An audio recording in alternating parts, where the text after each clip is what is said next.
జాన్బాబు గారు అది ఒకటి నీకు క్లారిటీ ఇద్దాం అనేది నా ఉద్దేశం, నీకు ఫోన్ చేయమంటాను. హలో, నా మాట వినపడుతుందా?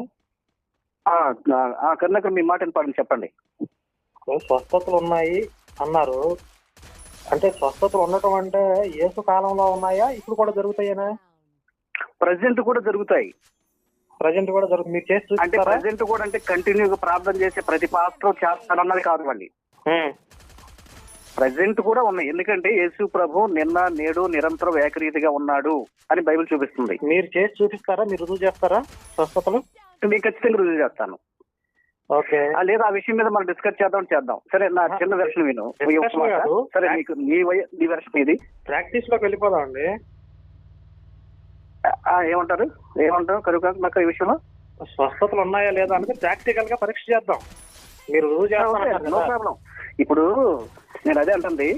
సరే, నువ్వు ఆ విషయం గురించి అంటే నేను నీతి ఇప్పుడు